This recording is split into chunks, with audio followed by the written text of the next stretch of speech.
Evening, gents. Can you please highlight Dan Burn pen against Brentford and the obvious similarities with the one tonight against Emerson Royale?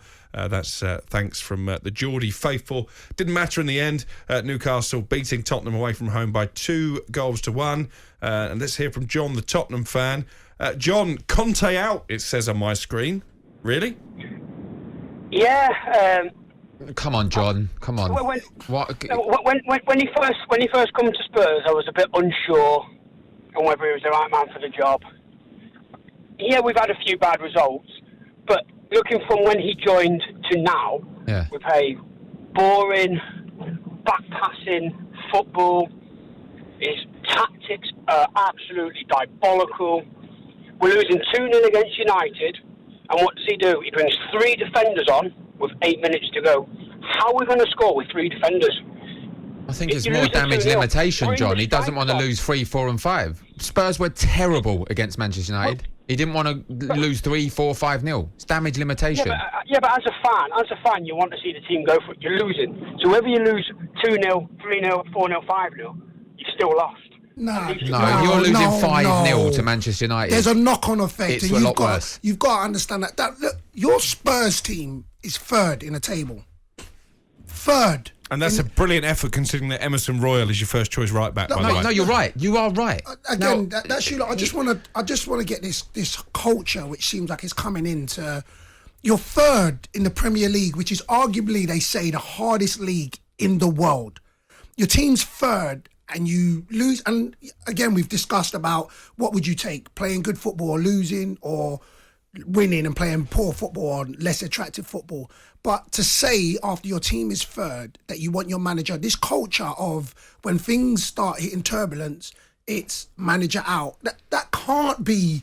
We can't be advocating for that. To me, I've watched most of our games this season, Of course. and he's a world-class, experienced manager. And if he can't see that passing around up the back and playing it to Lloris and playing out from the defence is costing us so many goals every game, there's actually something wrong. And don't get me started on Lloris. I've said it for I don't know how many years. Lloris is the most overrated goalkeeper in the world.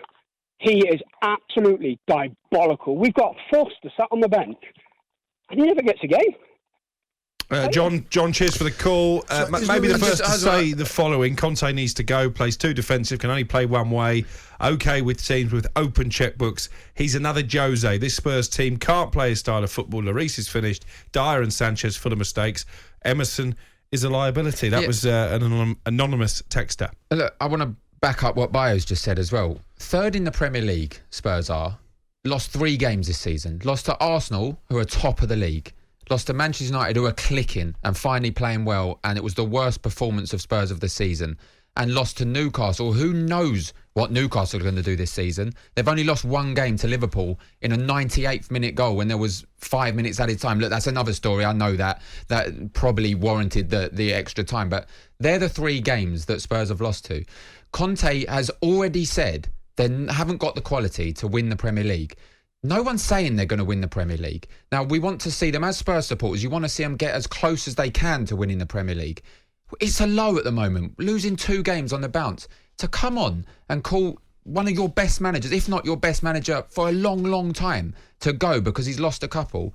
Absolutely not. You've got to back Conte. You've got to give him an extra transfer window, maybe 2, maybe 3 transfer windows, which is what he's calling for. If he walks away, so be it. Then call out and berate him as much as you want because he'd have let Tottenham down. Yeah. But give him transfer windows. Allow him to change the players that you mentioned, Crookie, Royale, players like that. He's got Jed Spence there. He has, but he's clear. We don't see what's going on behind the scenes. He clearly doesn't have Jed Spence. He feels Royale is the best option at the moment. We need to give him an opportunity to change that, to get his players in. He's had 2 transfer windows, got in Bentancur and Kulusevski, which are fantastic signings. Huge miss, Kulusevski. And this summer has brought in a lot of players to improve the squad. He needs time. You can't be calling him out because we've had a couple of bad games. Can I make a little prediction for you?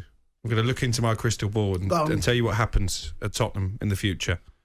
Antonio Conte, yet to commit to a new contract. Juventus, Max Allegri, bang under pressure. Conte goes back to Juventus. Mauricio Pochettino, wanted by Aston Villa, distances himself from that job because he's waiting for something bigger, in inverted commas. Pochettino back to Tottenham. That is what is going to happen. You mark my words. You heard it here on the Boot Room first.